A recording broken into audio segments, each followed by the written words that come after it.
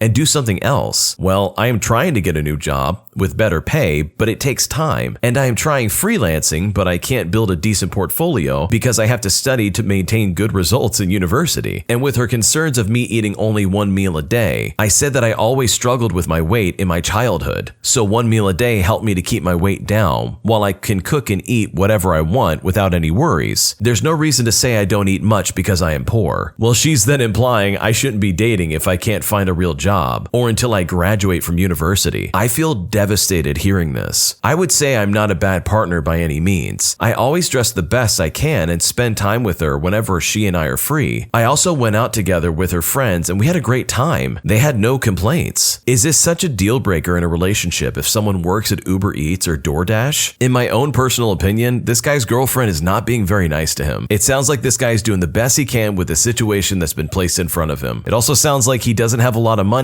In fact, he only eats 1 meal a day. So he's doing the best he can while still trying to maintain good grades in university. Like, this guy's working. He's working as hard as he can to get through school, and he's working hard to make money for his future. If she can't see that, then that's really unfortunate. At the end of the day, a job is a job. It's there to make money. And sure, you would love to pursue your passions for a living, but sometimes you just have to put your nose to the grindstone, make money, and get by. Overall, I really hope this guy finds the support that he needs, because from the sounds of it, his current girlfriend is just not there for him. Today I messed up by nearly blowing up all of my roommates when I tried to heat up a frozen can of soda. This happened during college. I was in my shared apartment lounging around when I had an inkling to have myself a Coke. I go to the kitchen and pull a can out of the fridge. This refrigerator did not ever seem to know the difference between refrigerator temperatures and freezer temperatures. So it was kind of random what you might end up with. And on this particular day, I hit the reverse lottery and found myself holding a frozen can of Coke. But I wanted Coke and I wanted it now. No worries. I had a solution. What I needed was some quick heat, and conveniently located next to the refrigerator was a stove. I should note that I excel in situations like this, because in no time at all, I had whipped out a pot with some water, some blazing high flame, and in the middle of it all, one soon-to-be unfrozen can of soda. Plan in place and executed perfectly, I went back to the living room to watch some TV. It's really kind of up for debate whether subconsciously I knew it would be a good idea to be anywhere near that kitchen, because the bomb, as they say, had been lit. From here, I don't really have a concept of how much time passed. 2 minutes? 10 minutes? However long it was, my world was quickly punctuated by a literal explosion. I had no idea what happened. A gas leak? A plane? I jumped to the floor to avoid doom. Very quickly thereafter, and while I'm still on the ground, my roommates came running into the living room. Dude, what happened? My senses slowly coming back. It kind of dawns on me that this may have been caused by my idea to basically light pressurized carbonation on fire. We run into the kitchen, and to this day, I still cannot believe what it looked like. There was soda, sticky soda everywhere. But where was the can? The can was gone. Bits of aluminum had been blasted into the walls. The ceiling, full metal shards, literally half in the wall, half out. We literally stood there, mouths gaping at the apocalyptic scene our standard college kitchen had become. I still sometimes think about how lucky I was. I could have easily unalived somebody, or unalived myself, or my roommates who came into the room. Imagine if I had come in a moment earlier to stir the thing, head poked over it. I still get chills about it to this day. Yeah, this guy wins the Darwin Award 100%. This could have been absolutely horrible. He literally avoided an explosion in his own kitchen. I mean, I can't think of a worse way to go. This guy literally just wanted soda, but instead he nearly caused a funeral. An entitled Karen tried to hit my brother, so I slapped her in return. This was a few years ago, and I was really young. I can understand that back then I was an irrational boy. Back then I was 11 years old and was with my mother and my younger brother, who I am very overprotective of. You see, that day, my mother and my brother and I went out on a day out in that well-known town in France. It was July and was pretty hot for a mountainous area. I could see everyone was pretty frustrated. After a long day of walking around, my mother left me and my brother in our car while she went to the shopping market to get some groceries. It was right next to the place where we parked, and she had done that many times before. This was France, and it was generally normal. So we were alone. It was quite busy, so we had one of the most convenient parking spots. We were just minding our business when a pregnant woman, about 40, with her daughter, who looked rather young, pulled up right next to us, blocking the one-way road. Keep in mind this road was rather busy. She rolled down her window and started knocking on the back window. I, who had control over the car, rolled down mine. Immediately, she started giving us a pep talk like we were her children in French. She visibly saw we were confused as I only spoke a little French at the time. Unfortunately, she knew English and started barking at us. Why are you parked there in a spot next to the supermarket? Can't you see I'm pregnant and clearly need that spot as my child and I want to shop? Remember, the spot we parked in was not for priority citizens, and we paid a pretty expensive fee to have it for the duration of our time there. And also that I was 11 and my brother was a fragile 9-year-old who got pretty scared already. I responded, "I'm sorry, but my mom is away shopping in the supermarket, and I can't do that." She looked me dead in the eye. Okay,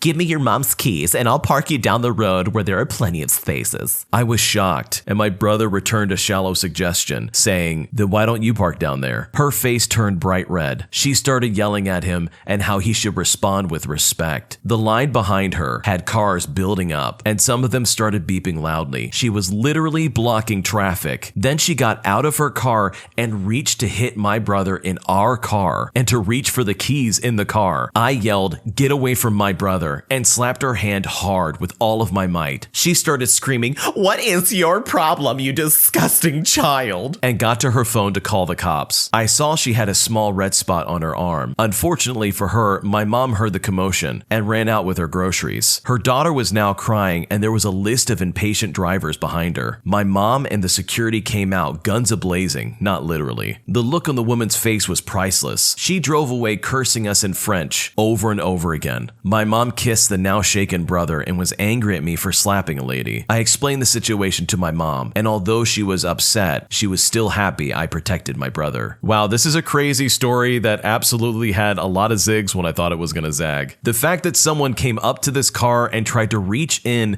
to move the car while there are children inside is absolutely baffling. You don't mess with other people's kids. And from the sounds of it, they had paid for this parking spot so that their mom could go shopping. So there really isn't a big deal. Like, I understand that this lady's pregnant, but by no means does that give you obligation to act insane. Crazy stuff. And I'm super happy for the kid in this story. They did the right thing by defending their brother and keeping this terrible person away from them. If I was in his shoes, I would have done the exact same thing. A group of entitled parents make a huge scene at a restaurant, demanding that a young couple stop kissing in a booth close by. I work at an American-style restaurant, food like burgers, chicken wings, chicken tenders, etc. While we do have a small bar, it's more of a family-style type restaurant than a pub style of a restaurant. I've worked at this restaurant for about 6 years and have had my fair share of entitled customers. This weekend, I had one of the worst families come in. They were celebrating a birthday, and the party size was 18, with both children and adults. The grandmother and grandfather were also there, as well as the parents of the kids. The kids in question were all either cousins or siblings, and the birthday kid had a few friends with him as well. This wasn't a catering event, and we had large parties like this all of the time. They were in the middle of one of the rooms, which is a loosely described word, and there were booths on multiple sides of them. In one of the booths near the window, there was this couple. They were teenagers, both 14 years old. I just finished student teaching, and I knew the kids. They had separate periods, but both kids seemed like good kids overall. The boy is a football player. He's very smart and gets good grades. I'm personally going into history education, and the teacher I was student teaching for is very much into the model of giving kids freedom on what they do. So most units end up in a project where they could do a slideshow, an essay, a video, research paper, etc., all about a topic in an era. For example, the Dust Bowl in the 30s, or the stock market crash in the 30s as well. She also loved more creative projects, like ones talking about how protest music was used in various eras. This boy always did his projects about sports and how they were affected by politics. He knows everything about the history of sports, especially American football. It's insane. The girl is a sweet girl. She's always at his as games, she's very friendly, and while never showing intense interest in any topic, she's a smart kid overall and has a lot of potential. The boy was in his outfit. He had just finished practice. Him and his girlfriend weren't bothering anyone and were talking to each other privately. I ended up going over to talk to them for a little bit just because they wanted to talk to me, and I think the boy liked talking to me because I was a young male figure he could relate to. The family that was there was very rude to begin with, and the little kids were acting up a bit, but they weren't being too bad. However, the parents of one of the kids saw the boy and the girl kissing in their booth, and they had an issue with it. The mother of the kids asked me to tell the kids to stop kissing, and when I told her I wouldn't do that, she got increasingly upset at me. I told them that there was no rules against kissing your loved one in a restaurant. The mother proceeds to insist it's inappropriate for her kids and nieces and nephews to see this, since there were toddlers there, and how the kids in the booth should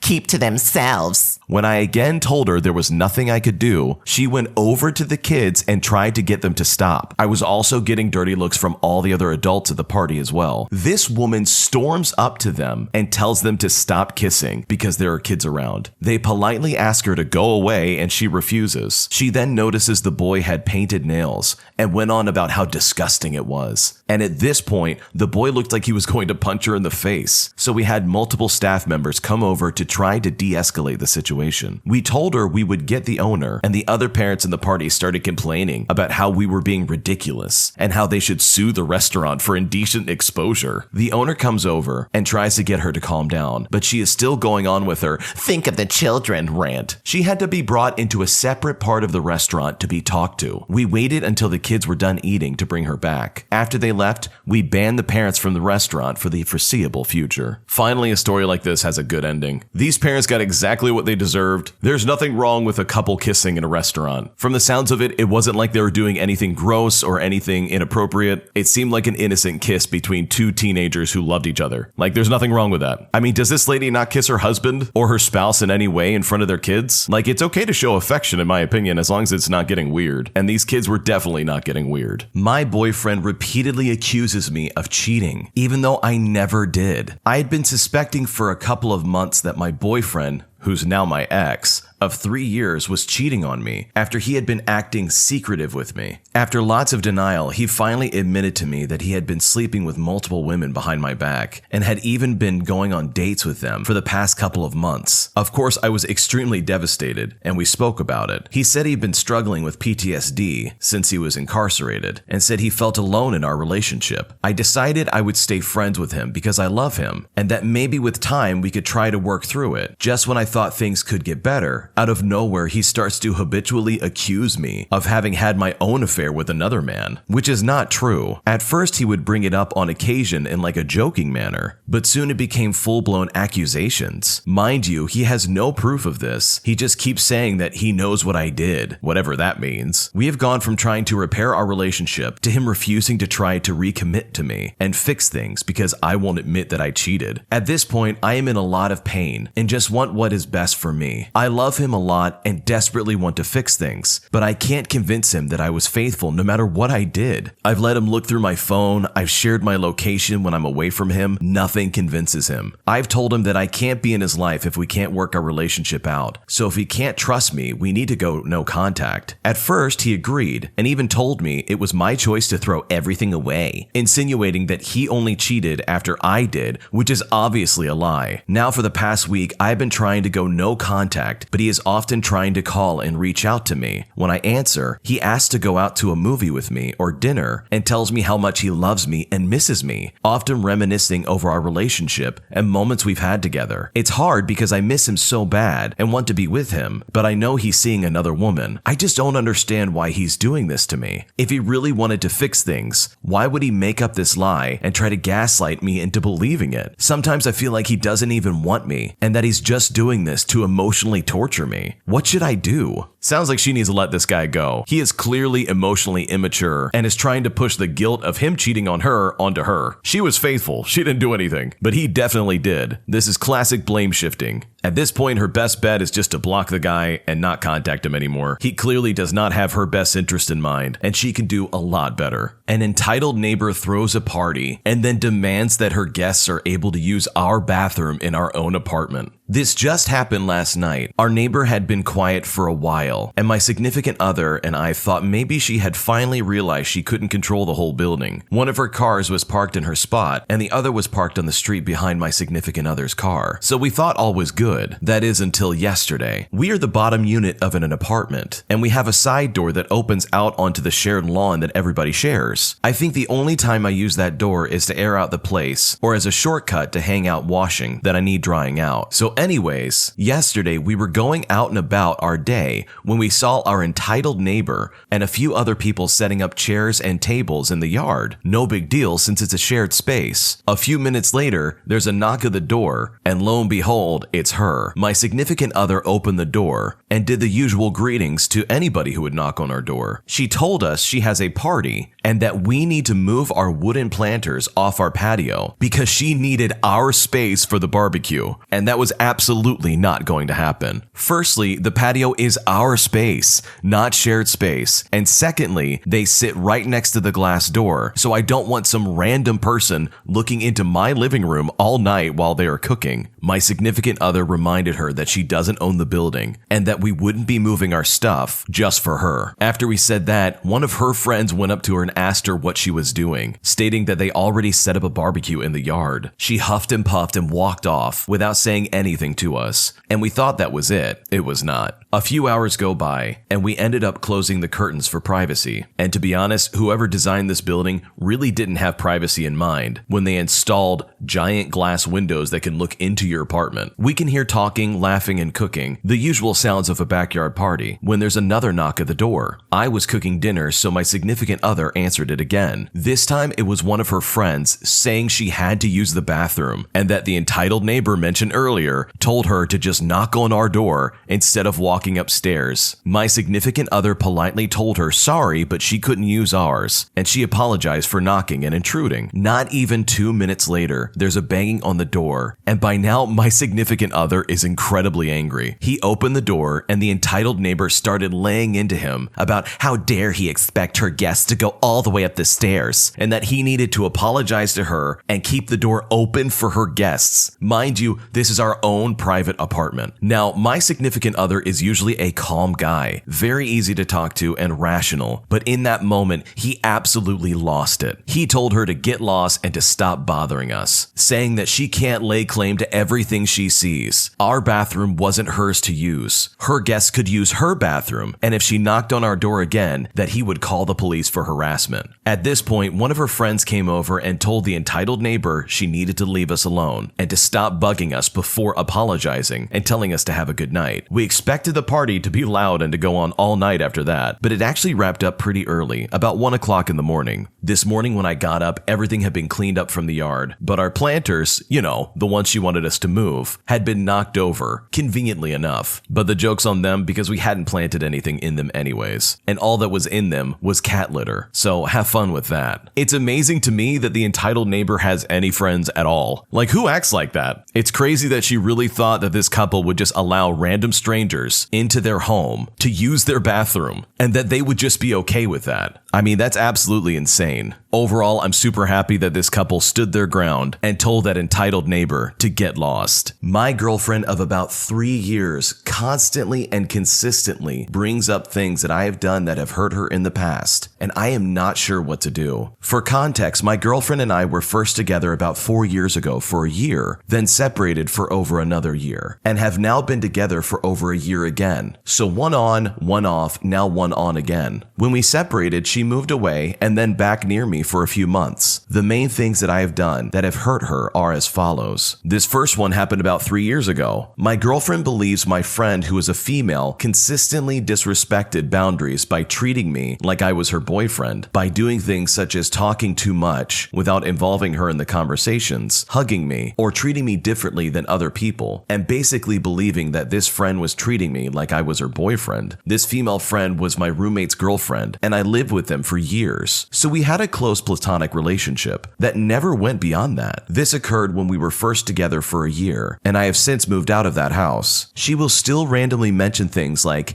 "You let such and such disrespect your boundaries and didn't do anything about it," or It would have been really nice if such and such respected our boundaries the first time we were together. So I don't really talk to those friends anymore because I don't want it to bring up any bad feelings. This next issue happened about 7 months ago. My girlfriend and I planned to go to a music festival with a bunch of good friends that we don't get to see very much anymore. At this time, she did not live near me. She was halfway across the country, in fact. The above-mentioned couple is part of this group of about 7 of my closest friends. Several months prior to the festival date, I bought concert tickets and plane tickets, booked the rental house, and organized the trip. About a month prior to the trip, my girlfriend found an attractive job position near me and decided to move back into my area. Unfortunately, her timeline to move was the same weekend as the festival, and so she decided not to go. I told her I still wanted to go to the concert, but that I would fly to her to drive with her so she could do it another weekend. Unfortunately, she insisted that she had to do it that weekend as they expected her to start the following week. I asked her if they could push back her start date, but she did not entertain the idea. This was 7 months ago, and she still randomly says things like, "You shouldn't have let me drive here alone," or "I'm not sure I can rely on you because I needed you to drive here with me, but you prioritized the concert over me." In hindsight, I do wish I didn't go to the concert and went with her instead, which I have told her. The main reason I went were because we had this plan for many months. I had a lot of money invested into going. I don't get to see these friends anymore, and I haven't had a vacation in a very long time. These are just a few of the things that she constantly brings up. Does anyone have any ideas on how we would be able to resolve this stuff? Is it normal to take jabs for things that happened a while ago? It just feels like these things can come up and cause issues at any moment, and it does not feel good. Also, I've apologized for these things, and we have spent a good amount of time discussing them, but we seem at odds about them when we discuss them, and it turns into an argument. I think we should go to couples counseling, and we probably should have a while ago, but it seems like it might be expensive. What do I do? Okay, to answer this guy's question, first off, no, it is not normal to take jabs at things that have happened a while ago. If you've apologized and you've apologized again, and then you've apologized again, and they're still bringing it up, then the fault is honestly on the other person, guy or girl. Continuously digging in the knife just for the sake of trying to prove a point or win an argument, or whatever it may be, is really toxic behavior and is a massive red flag. In this particular situation, it seems like the woman in this relationship is not mature enough to forgive someone for mistakes they've made in the past. And it's kind of weird that they're not more understanding about some of these. So overall, I wish this guy the best of luck in trying to save his relationship to some degree. My girlfriend snores so badly that I have to sleep in another room just to get some sleep. The title says it all. My girlfriend and I have been together for 6 months, but close friends for about 3 years. We sleep together regularly, but she has a very terrible snoring problem, to the point where I can't sleep or it wakes me up at night. I am a rather light sleeper with a sleep apnea machine. I've brought up her snoring many times, telling her it's really bad, and it's to the point where it's affecting my sleep altogether. I temporarily fixed the solution by sleeping on the couch or on a spare bed and setting an alarm before she wakes up to try and sneak into bed, so it's like I've slept beside her. But she's caught on and thinks I just don't like sleeping beside her altogether. As someone who has sleep apnea and knows the wonder of having a CPAP machine, I've recommended trying a sleep study to her since the snoring is inconsistent and irregular, which is similar to sleep apnea, but she doesn't believe it because she is well rested and doesn't feel like it's necessary. Is there a better way to talk about this and resolve this with her? I do enjoy sleeping beside her and in my own bed, but it seems like this is a minor thing in her mind. It sounds like some good communication will go a long way. Snoring can happen to anybody, and if you're a light sleeper, it's probably going to take away from your ability to sleep. Hopefully they can work this out and find some kind of common solution, because nobody likes waking up feeling groggy and completely exhausted in the morning. This next one came from the Am I the Jerk podcast subreddit. Check out the links in the description if you want to submit your own stories. Am I the jerk for yelling at a Karen after she almost ran me over in a Sonic drive-in? So this story takes place 1.5 years after the pandemic started. At the time, I was around 13 years old, and I was going to spend a few days at church camp having a good time with old friends. The drive was around 10 hours, and we all had to cram into a small van and a minivan. We stopped after a while and got out at a Sonic drive-in to go get some food. We all waited in line to use the ordering machine they had at the benches, because most of us went to use the ones in the car stalls. It was me me and two of my friends ordering, and we all put our orders in and sat on the curb to wait. We sat and waited and got our food a little bit later, and we're having a good time. One of my friends went to order more food since he was still hungry, and I went with him since our third friend went to use the restroom at a next door A&W. Me and him chatted while waiting on his food when out of nowhere, a white Nissan pulls more than halfway into the stall, almost hitting me and my friend in the process. The lady rolled down her window as me and my friend were standing up on the curb. The conversation went something like this. The Karen said, "Move, you stupid little kids. I reserved this stall." I then said, "Ma'am, I'm sorry, but my friend is waiting on his order here." I proceeded to point at the screen. The Karen wasn't having it, and she said, "I don't care.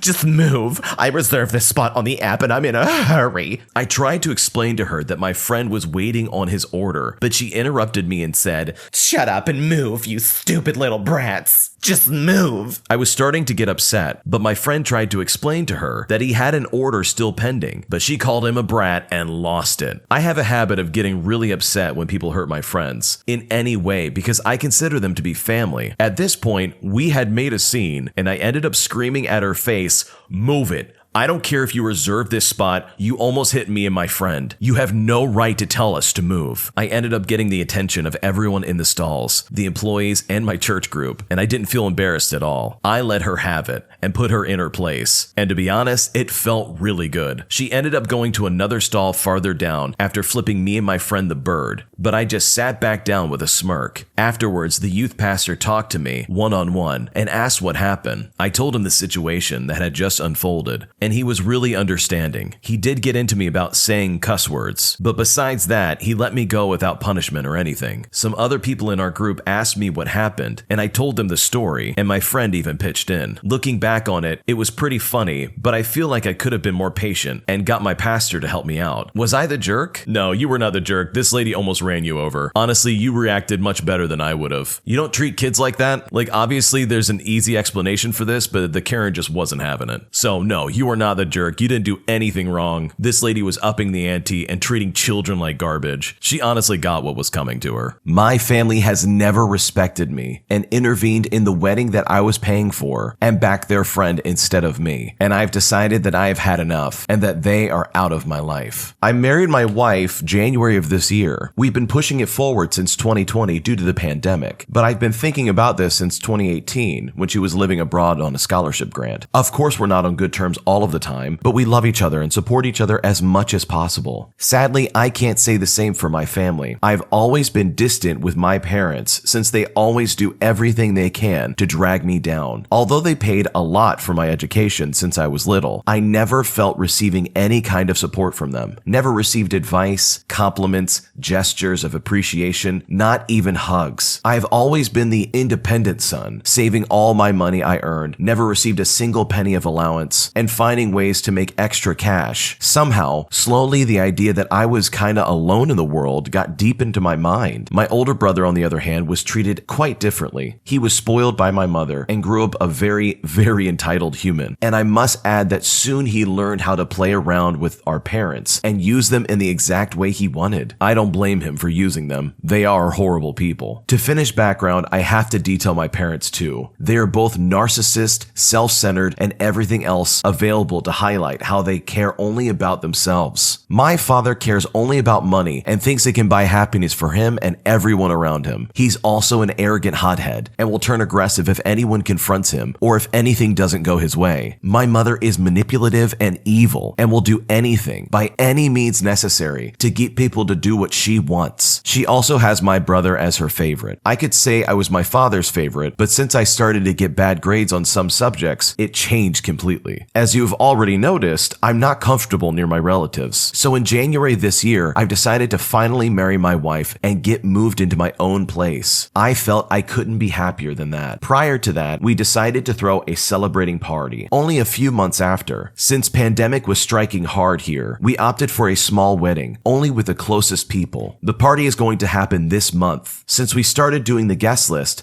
Hell raised in my family. My father would always have someone he forgot to be added to the list. A sister he didn't talk to for a long time. A friend he trashes in the back. A brother he simply forgot. The guest list, which was already at 50 people and above, was already close to 70 people. The most important thing about this party was this. Both parents' sides are helping with a substantial amount of money, but we asked for that in place of their wedding gifts. On top of that, I am personally paying for this party, and let's just say it's more than half. For someone in his 30s working as a software developer, I was pretty lucky to be able to pull that one off, but I did, and everything for the wedding is already paid, and with some cash still left in the account to cover any emergencies. I started trying to reason with my father about how I couldn't invite some people, since increasing the guest list would mean paying extra for basically everything, only to accommodate those extra people. His only comment was about how he didn't know things were so expensive, and it also didn't stop him from trying to put more people in. These last days, the lady we hired to deal with all the party's logistics of handling guests, aligning with contractors, setting up time schedules, etc., started calling all guests to check if they would come and who exactly they are also bringing along. We need this to finish paying the buffet for any person above the initial amount, and also for the decorator to arrange everything in proper amounts. One of the guests, my parents' friends, didn't take the COVID vaccine, which we requested as mandatory since the very beginning. And this goes back to sending invites themselves. The man in question, a doctor, gave us a whatever reason he couldn't be vaccinated, and also why it was not needed. To be honest, he could be right, but nobody bought it. We've heard a few times that this couple is an anti-vax couple, so I talked to my wife and we decided to enforce the vaccine rule on them and tell them that they could not come. I was willing to accept a cotton swab test, but my wife had already canceled with two of her aunts, and I felt it was unfair to allow these two to come in. Cue my family's entitledness. My mother started messaging me using the sad and disappointed mom mask to guilt trip me into allowing them to come. She went even further to tell my brother and made him send me a voice recording telling me to be reasonable about this. My father, of course, was angry, only quoting his friend's message he received and told me to solve this problem fast. I know the vaccine rule could be considered harsh with the way we applied it, but people are going to travel 5+ hours into our city, so they're a risk factor thinking about spreading COVID around. Also, even if the test is negative, how can I ensure an anti-vax person won't catch it during the trip and spread it around the party if we can't guarantee that even for anyone fully vaccinated and even wearing a mask? They argued about all public events getting back to normal around here, and they didn't account for me and my wife having to hug everyone and nobody wearing masks since everyone will be drinking and eating for hours. You could think that they deserve to have an input about this, since they're paying for the party too. Well, we asked for any amount that they were willing to give in place of their wedding gift. This means that their money is a gift to us. But the most ironic part of it all is that my parents are the richest part of this wedding, but they paid the lowest amount. I insisted to pay for at least half of everything, so the final word on everything is me and my wife's, and there's no discussion about it. But they didn't even make an effort to pay more than my wife's parents, who took money from their retirement funds just to chip in. So added to the entitlement, self-centeredness, and everything else you can point out, they're also incredibly cheap. But none of all of that hurt me the most. I got deeply hurt when my mother, during her attempts to guilt trip me, said I never yield to anyone's wishes and always take things too seriously. Now, how do you, dear reader, think was my life when living with 3 entitled, selfish, petty people? 50 points if you answered, never had anything your way, or always had to give up your wishes for the sake of others. I always talk to my psychologist about how I always felt like I was playing the role of an extra in my own life, how I always felt I was living for serving other people. I've always neglected my own happiness so I could help other people feel happier. And the worst part is that until today, I can't switch it off, and I blame my parents for doing this damage. So when my mother said that I am the unyielding one, a movie of my life went through my mind, accounting for all events I remembered when they forced their wishes over mine. New Year's, I couldn't be with my wife because they are family. They're more important. Trips back to my place, I wasn't allowed to make because I wouldn't dare defy her will. Mockery she's made about me and who I am, which turned into heavy confidence and self-esteem issues, and the list goes on and on. Sadly, this is not the end of the story. I still have to endure the wedding party, which I was honest to my wife that I didn't really want anymore. She even got near to canceling everything too, telling how my family is invasive and don't respect any kind of personal boundaries. We're even planning to doing our vows before the party ceremony, so that in the vows we can vent about all these things that got us upset. But I've already told her I'm getting away from my family in a definitive manner. I am even looking for a lawyer to discuss the possibility to change my last name with the purpose of of not having any legal bonds with them anymore. My wife advised me that this would cause a massive fight in my family, but I'm done with them. And if I have to issue a restraining order to keep them away, I will. I am done with trying to deal with them and still being seen as the black sheep of the family. I consider my mom's message a statement of how I am less than a family member to them because they cared more about their friends than me. They always did, and I'm done with it. This is a rough one because this is really, really sad. On the happiest day of your life, your parents and family you would think would be on your side in helping plan the best day of your life. But instead, they went back to their same selfish tactics of manipulation and coercion just to try and get their way. I don't blame this individual for wanting to cut them off,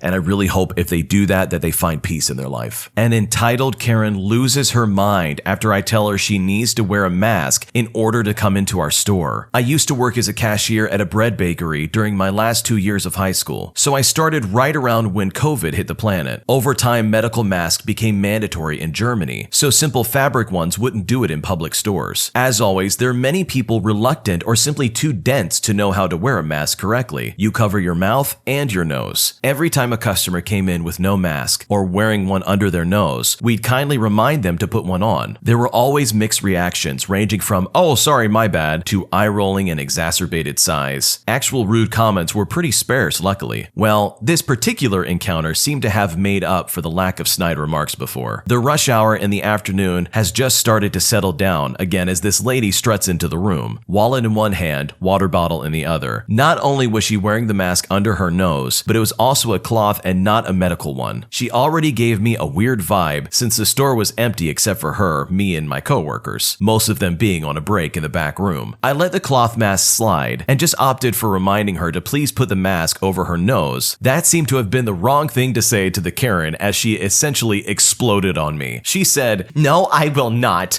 I am exempt from wearing one by my doctor. I wouldn't even have to wear one at all." Due to data protection, I can ask for proof, but she is not obligated to show me. But I thought it could never hurt to ask, right? Wrong. After this, she says, "I don't have to show you anything, you little brat. I come in here every week. You should know me by now. What is wrong with you? Did you hit your head or something?" I learned from my coworker that normally Karens only come in at some point during the middle of the week and not on a Saturday. And I only worked weekend shifts, so I had never met her before. I say, "I'm sorry, ma'am. I wasn't aware of your doctor's note." It's not like she had a magical glowing and pointed sign above her head, and I am not psychic, so I can't read minds. Please someone tell me, how am I supposed to know about any of this? That's when the insult started. The Karen then explodes and says, "Well, you should. You young people are all the same. Stupid and uneducated, and the world has gone wrong because of you idiots. You don't deserve this job. There must be something actually wrong with you. You know nothing. You should be taken away so that you can be properly put in your place and for you to learn respect, since you idiot children don't seem to have any." She started waving her hands around while screaming at me. She threw her wallet on the counter so that she could point her spindly fingers in my face. She goes on to say, "Why do you even bother to work here if you don't have people skills? You don't deserve it. Do everyone a favor and go away." As she said that, her arm lunged backwards, as if she was about to throw her water bottle at me, and I flinched away. She says, "Yeah, that's right. You cower, you stupid child. I don't want to see you anymore. Go away and get me a different server." With that, I turned around to go to the break room to promptly have a nosebleed, while my coworker went outside to throw her out. Please remember that the world doesn't revolve around you. Not everyone knows who you are, and people can't read your minds. Oh man, this Karen is absolutely out of line. Who goes into a store of any kind and starts acting like that? I know we've all seen someone act like that, but it's just crazy to think that someone can be this entitled. Good on the manager for coming out and saying that they've got to go, because nobody deserves to be treated like that. An entitled Karen takes my seat on an airplane and refuses to move, demanding that I pay her to move. This happened back in 2018. I was a 23-year-old man at the time who usually visited his parents and siblings for Christmas and New Year's, because that's the only time I could see them. So I am in the airport waiting to board my flight as I see a woman getting angry because her kids were tired and she wanted to get on the plane. I thought nothing of it and was hoping that she wouldn't sit near me. As I was approaching my seat, I see one mother and two kids in one of my seat. I tell the mother that that's my seat, and she is visibly upset at my statement. She snaps back and starts swearing at me. To avoid having a fight on this plane, I grab one of the flight attendants and show her my boarding pass. At that point, the flight attendant asks her to move from my seat politely. This ended up really pissing off the Karen. She raised her voice and started screaming, I paid for it. I'm not moving. The flight attendant, still being polite, asked to see the boarding pass to check the seats. The entitled Karen pulls out 2 tickets for the seats next to mine. The flight attendant, slightly less kind, says, ma'am, these are only 2 boarding passes. Where's the 3rd one? The mother, thinking she's smart, says, I must have dropped it, the 3rd one, so I don't know, I just can't find it. I can't give it to you. So this causes me to butt into the conversation and say that I have the boarding pass for that seat because it's my seat. The look on her face, you would have thought I had slapped one of her kids, because she then shouts at me that This is my boarding pass, give it back. I'm confused why she's so delusional at this point, because it's obviously my ticket since I bought it. This argument went back and forth, over and over again. The flight attendant ended up saying that I clearly paid for the seat as it had my name on the boarding pass. She ended up arguing for several more minutes after this before she stopped and smiled and said, well, if you want me to move so bad, how about you pay to upgrade me and my children to first class? I responded by saying, Miss, I only have a business class seat because I do trips like this once a year, so I tend to be comfortable during my flight, and I don't have funds for 3 first class tickets. The flight attendant then says to the Karen,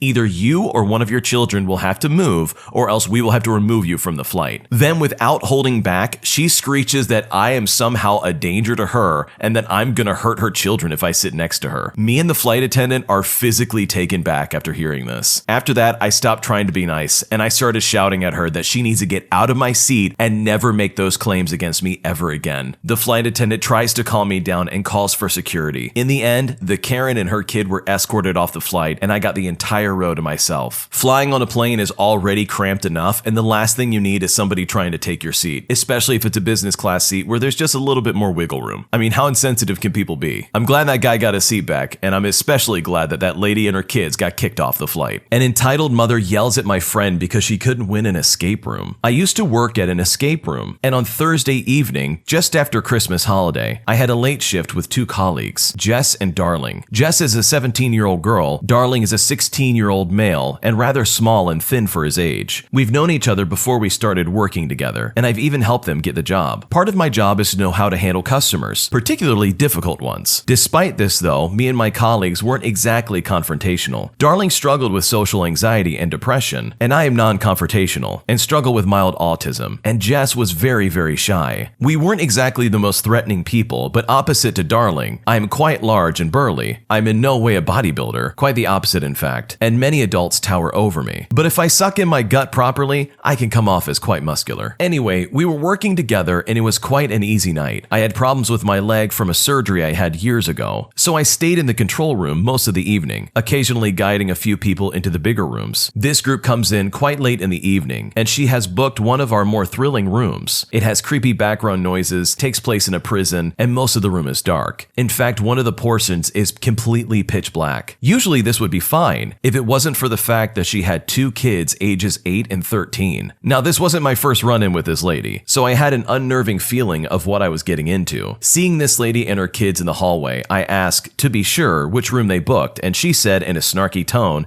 as an employee at this establishment, you should know exactly which room we booked at what time. We have been waiting for 15 minutes. When you book a room, we ask you to arrive 15 minutes early as to avoid people coming in late. I say, I apologize, I just wanted to make sure, as you booked the prison break, but the room isn't fit for kids, and it's advertised as an adult room. She says, well, you should have been specific. I know for a fact that my babies can handle it. They are big, strong boys, aren't they? And she pinched her son's cheeks as she said that. I said, as long as you're sure, because we are not accountable for any emotional discomfort you or your kids may come upon in that room. Don't say I didn't warn you. After that encounter, my coworker Darling took them into the room. During the explanation, Darling noticed physical discomfort on the faces of the kids. They were nervous, and the lights flickering as the room progressed didn't help. Eventually, we heard the 8-year-old boy cry through the walls. They were thin walls, mind you. And the mother loudly telling them to man up. Once their time was up and they couldn't get out, she berated Darling about the room and how it was too scary and way too hard, and how we should have warned them and such. Darling was getting insecure and panicked and was about to go into a full-blown panic attack. My other coworker wasn't feeling too comfortable about the situation either, so I stepped up and took over. I said, Darling, go back to the office with Jess. As she goes back, I look at this lady and I say, ma'am, please refrain from yelling at my colleagues, as that is not appropriate here. She starts shouting,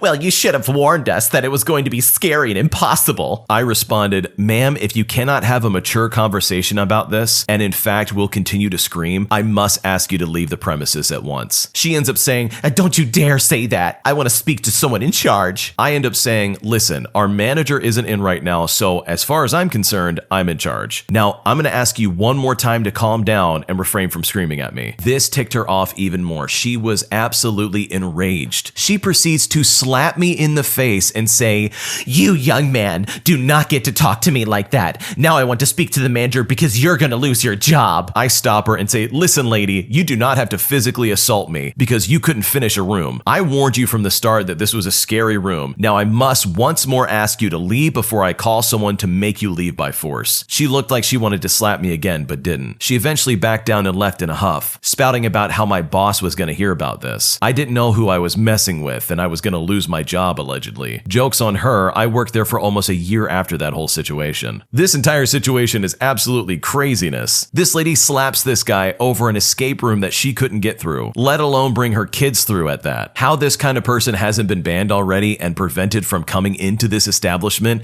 is beyond me. The original poster even says that they recognized them when they came into the escape room. I mean, how do you let someone in like that who's gonna act like that? Overall, if it was me, the second that lady would have hit me, I would have immediately called the police. Nobody should be physically assaulted over just trying to do your job. My girlfriend spends all of her time playing video games with another guy, and I never get to spend any time with her. I'm thinking about leaving my girlfriend, and it's purely over jealousy, so I'm feeling very conflicted. My girlfriend and I both play video games. I'm more into single-player strategy games, and she plays all these online MMO type games. Last year, she started university and joined their Gamers League, which is like a club for gamers. She met a guy who plays a lot of the same games as her, and they've been playing online almost daily. They voice chat constantly, and she's probably playing 80% of the time I'm home. Her school hours are the same as my work hours, but when we get home, she goes right to our gaming room and slaps on the headset. This man gets more one-on-one time with my girlfriend than me. I've brought this up to her, and she said I was just being jealous and unreasonable. The dude is apparently gross, and she just enjoys playing video games with him. The thing is, I get legitimately lonely, and I feel like I'm completely alone and that she's not even there. Her headphones block out all of her attention towards me. I watch TV and movies alone, cook alone, I do everything alone. Sometimes I lay in bed and just want to cuddle, and all I can hear is her giggling and laughing in the other room, and it just makes me sad. I love my girlfriend, but I'm not going to fight for attention from some other guy, even if he's innocent, which to be honest, it doesn't really totally feel like it. I want to try one last ditch effort though, I guess. If you were me, how would you approach this with her? I am legit just lonely and sad and unfulfilled in this relationship, which is sad because we're both moved in with each other and we would go on dates. She'd come over and I'd make elaborate meals and all this stuff that we just don't do anymore because of her gaming. What do I do? He needs to talk to her about this. I mean, if this is enough of an issue where he feels like he's distant from his girlfriend, he needs to communicate that clearly. I really think that they can make this work. This seems like such a silly thing in hindsight, and it really should be an easy fix. He just needs to say, hey, you're spending more time with this guy online that you don't even know than your own boyfriend who's in the home looking at you who just wants to be around you. There's also the option where he could start gaming with her in the games that she's playing. He could just kind of insert himself between that situation and say, hey, I want a game too. That might be a possible solution, but overall, they just need to talk and work this out. My entitled aunt invites herself to our family vacation, despite nobody wanting her there. A little background. Growing up, my aunt has always been a bit entitled and believed that my sister and I were beneath her and not fit to play with her children. My mother is also entitled to an extent, and neither really liked my husband when we first started dating. I was 19 and he was 26. Our first Christmas together we spent at my grandparents' house, and it was always the rule that the older children had to watch the younger children until they became an adult. Well, my husband made the comment that he thought my aunt was a terrible person because she threw a fit when he refused to go downstairs and watch the other children as we were adults and didn't have any kids of our own. This didn't go over well with my aunt or my mother and caused them to think and comment badly about him for 5 years. So in late 2020, my aunt started to hang around our house every week with my mother, saying that we treated her better than her own children. In 2020, our kids were seniors in high school and about to graduate, and I wanted to do something that we haven't had time or money to do, as I was always working 2 jobs before they go off to college. I started planning a family vacation to Disney and Universal Florida as a graduation present. At this time, my husband and I were both working 2 jobs so that we could save up enough money to support the boys while they were in college. That way they can just focus on their schoolwork. Now, at first, we did not tell anyone what we were planning for the reason coming up. However, it did get leaked to my aunt and mother what we were planning, and at first my mother was okay with it being just my children, my husband and myself going. My aunt, however, decided that she wanted a vacation too, and that she would just come with us on our vacation since we were already going. My mother soon thought that if my aunt was going, that it would be okay if she went as well. My husband and I were not okay with this, but having learned from the past, we knew they would make our lives a living hell if we didn't give in. So we agreed, and they knew that they had to pay for themselves. We were in the planning stages and decided that since our boys were so tall, it would be better if we drove to Florida instead of paying $4,000 just for all of us to fly, as we didn't have that kind of money. We were looking to rent an SUV as it was going to cost $2,000 for 2 weeks, and we had decided that after Disney, we were going to drive around to Arizona to tour our college campus and then circle back home. While we were discussing this, my aunt decided that we will use her car. My husband and I didn't like this idea, as it has a lot of wear and tear on that vehicle, but she insisted and we caved again. It was only the 4 of us driving down, as my mom and aunt were going to fly, and I would have to pick them up at the airport since it was an hour away from our hotel. While planning the trip,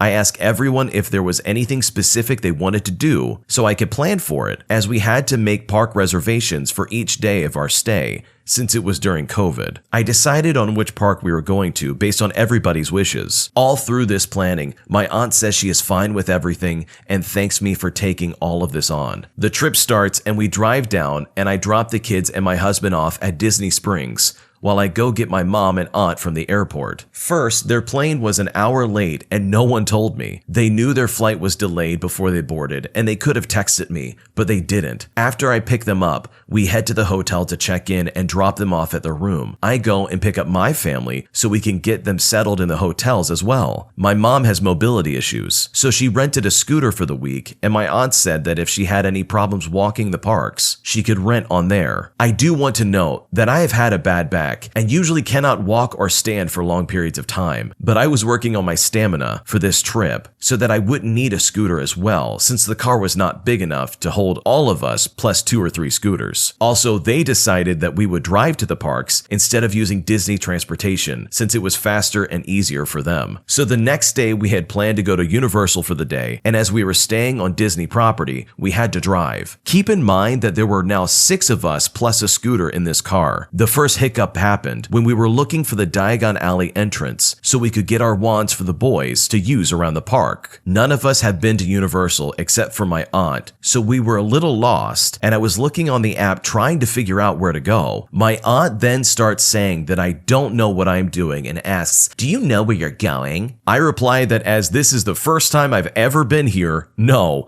I don't know where we are or how to get where we're going. She huffs and puffs and starts talking bad about me and my kids. I make the comment that since she has been here before, she should take the lead and we will follow. She says no, and that I am better at figuring this stuff out. Eventually, we find the entrance to Diagon Alley, and we get the wands and start wandering around. She's a little huffy about the fact that I stood up to her, but I ignore it and just try to have fun. There were a few rides we wanted to go on, but they couldn't, so we split up after lunch. My husband and I went one way, our kids went off in another direction, and my mom and aunt go somewhere else. While we were waiting in line for a ride, my mother calls me and says that my aunt was trying to get a scooter, but as the park was all out of scooters, she's going to take the car and go back to the hotel. I then told her that I have the keys. She said she brought the spare keys and that she will come back for us. I go into full panic mode, as my aunt is known to ignore calls and texts and will fall asleep and not wake up until the next morning if she is worn out. I tell her that she can get an Uber or a taxi to the hotel, as there's no guarantee she will return for us, and it would be a lot more expensive for us to get a ride back to the hotel than it would be for her. She then states, "It's my car," to which I reply that as we traded cars and she has mine, that it is actually my car until I get mine back, and that she can't just leave us stranded here. If it was in the Disney park, we would have transportation options, and it wouldn't have been a big deal. As we were gearing up for a war over the car, the customer service desk called my aunt and said that they had a scooter available. She was okay with that, and the whole thing with the car was dropped. I thought this was the end of it. I mean, I was angry, but I wanted to enjoy our vacation. However, this was just the beginning. The next day, we are in the Disney parks, and I have sent the boys off to have fun, since it looked like they were going to be stuck with my mother and my aunt for the duration of the vacation, and I wanted them to have fun on this trip. The morning was okay, but the afternoon wore on. My aunt kept making little snide remarks about how I was controlling everything and deciding where we went, etc. I told her that she is more than welcome to go her own way, as I only decided on which park we were going to. And so this was her attitude the whole week we were in Disney. She would constantly pick at me or badmouth me to my family and even to strangers as we passed. And every time I snapped back, it just seemed to add more fuel to her attitude. She wanted to go to a sit-down restaurant at the Sci-Fi Diner, as that is where we were able to get reservations. It was cool as the tables and booths are styled to look like cars and picnic tables, so that it seems like you were in a drive-in. Now, as we were a party of 6, it is a little difficult to seat us, and when we were sat, it was at a picnic-style table. Because it was not a car style, my aunt and mother threw a fit. They caused such a scene that the manager ended up caving in and finding us a car table. I was so embarrassed that I pulled the manager and waitress aside and apologized for their rude behavior. At the end of dinner, as we were about to walk out, I discovered that neither my mom nor my aunt left a tip. The waitress was super nice and did a great job dealing with those two. I went back and added more money to the tip I left, as she was wonderful. So this was how the week ended up being with them, and every day after the first day, my aunt would ask when we would take them back to her car,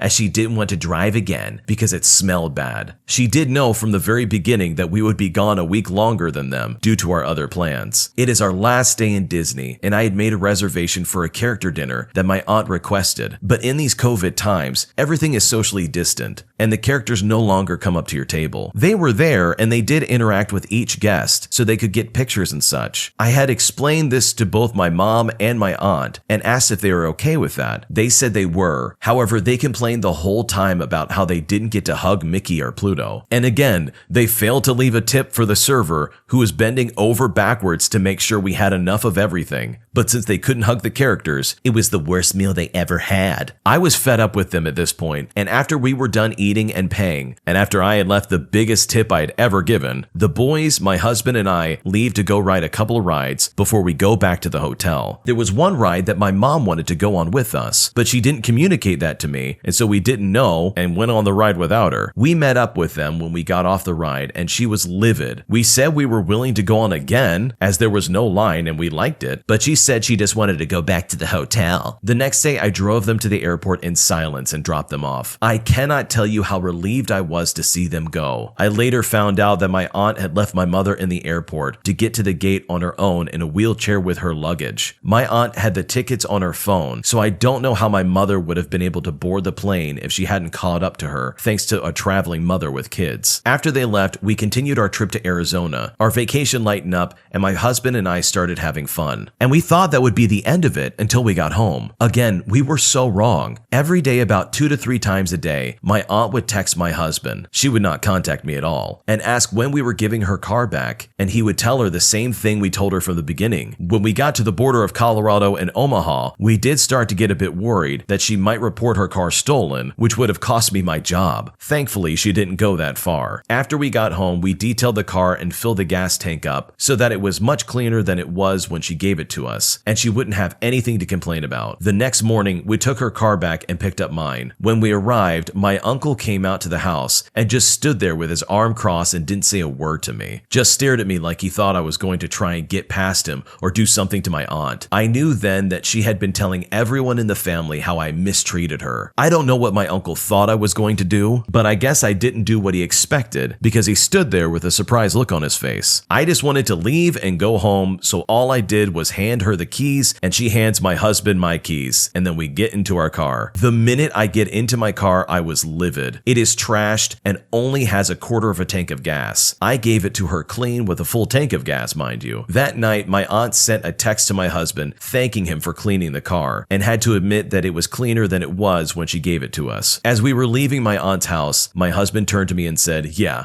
I was right 20 years ago. This lady is a terrible person. To this day, that side of my family does not talk to me, and I am okay with that. My mother is still super upset at how my aunt and uncle treated me and has not voluntarily talked to me if she can help it. In the future, we have decided that if we tell the family what we are doing, we are going to tell everyone that it will be just the four of us and no one else will be welcome. This was the first major family vacation we had since the boys were born, and my aunt and mother ruined it for us. At least my kids had fun, since I wouldn't let them be dragged down by their drama. Oh man, these people are way nicer than I would have been. I would have cut them off from the get-go. I cannot believe they endured that trip with these two people. That must have been an absolute nightmare, and as it was described, oh my goodness, I cannot imagine going through that. Kudos to them for having way more patience than I would have. Am I the jerk for trying to set boundaries with my mother-in-law before she splits up me and my partner? My partner and I have been together for 7 years. My mother-in-law has always had an issue with overstepping boundaries. She was a single mom to my partner who is an only child, and she has never really let go of the fact that her child is now with someone else. Even when he has tried to push back, she just eases off and then creeps back in inch by inch. When we first started seeing each other, I used to think it was odd but sweet that his mom still made his lunches for work and cooked his tea if she was over at his house. She also did his laundry. He said she never taught him how to do his own washing or to use an iron, so I ended up having to teach him instead. His mom still does these things. After I moved in, I realized his mom was over every day. She would come over whether we were home or not, as she had a key. She would tidy around the house and go into every room. She would move my things and take my dirty laundry. I would tell her not to, and she would acknowledge me and then just do it anyways. Over the years, this has escalated. I have told her countless times to stop, but she says she's trying to be helpful and we're so busy. I'm not a confrontational person, so I say I appreciate the sentiment, but I'd rather she just didn't. What I really want to say is that I'm 35 and I don't appreciate anyone interfering with my things in my house that I paid for. The situation isn't helped by the fact that she looks after our toddler here once or twice a week when we are both at work. During those times, she will meddle with laundry, move things around in our bedroom, go into rooms in the house that she has absolutely no need to go into. She will move things around in my wardrobe and drawers, including my underwear. She has even taken items belonging to my child that I have bagged up for charity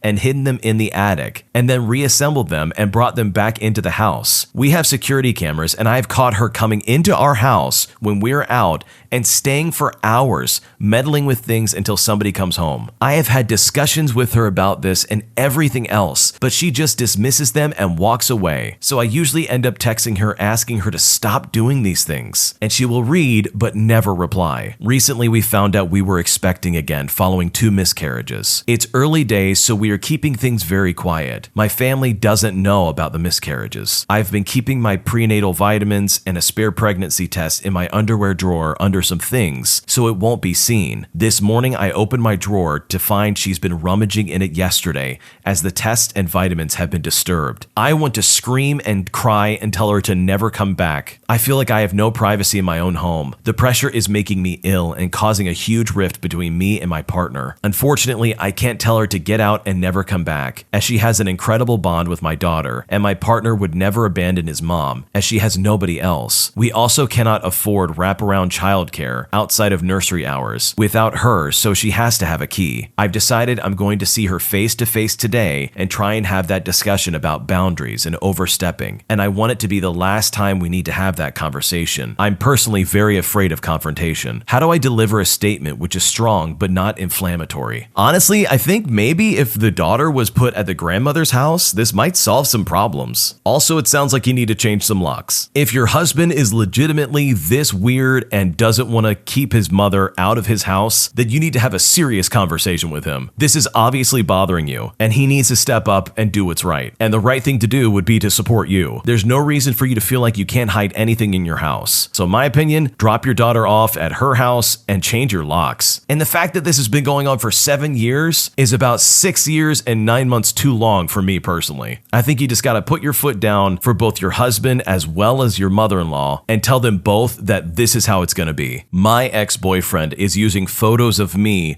online to catfish strangers. I broke up with an abusive partner last summer and it was very messy. He did some really weird, messed up stuff. The police were even involved. He refused to leave me alone until he ended up in jail for a bit. I believe he's still on probation and legally he's not allowed to contact me. One of the many weird things he did was use my photos online and go to different social media or dating apps just to try and get people he can hook up with. I mean, he would say these really random, disgusting, creepy things to these random people online. I don't use dating apps, and Reddit is my only social media profile. I only found out because someone I know came across his profile. Apparently, he was doing it when we were together as well. He admitted to it and stopped, as far as I know. A different friend let me know they saw someone using photos of me again, like this week. I assume it's got to be my ex again. Who else would it be? Obviously, I can't report the profile, but presumably, there's nothing to stop him from doing it again. I don't want to contact him. Legally, he's not meant to have any contact with me, but I suppose this doesn't really count. I really want to forget this guy exists and could massively do without this weird, creepy, random stuff. It's probably worth mentioning that I never sent him any photos of myself undressed or allowed him to take such pictures. For various reasons, that's just something I really don't want to do. The photos my friends saw were regular, fully clothed pictures of me. However, another of the weird things he did after I broke up with him was sending me some photos and video clips he took without me knowing, so he has access to at least some photos like that. I should also be clear that I don't actually know this is him. I have no proof other than he's done it before, and who else would it possibly be? Has anyone had to deal with this kind of situation? Is there anything I can do? I'm not sure how seriously the police would take it, given the lack of proof and the fact that no one's immediately in danger, though the fact he's already on probation probably helps, I guess. What do I do? Honestly, I would report this to the police. You gotta get something on record that this guy is absolutely violating your privacy and using your image as some ways to hook up with people, even if it's just being a catfish situation. There are ways to contact social media platforms where they can probably pull like IP addresses or their data or their location and probably figure out exactly what's going on. There's nothing scarier than someone impersonating you online, and I really hope this lady finds the solution she needs so that she can move on with her life and get away from this weirdo. Today I messed up by telling my mom I got a piercing and me and my dad kept it a secret for 5 years. She's not happy. I grew up in a very strict household. My mother was always the one to say I couldn't go out after a certain time. I had to be home by a certain time. I couldn't have tattoos and piercings. She has also tracked my location since I was about 16 and continues to do so now, but that's another story. Just to give some background. When I was 17, I expressed to my mother that I wanted a piercing. We had several conversations where every point I made was smacked down with a,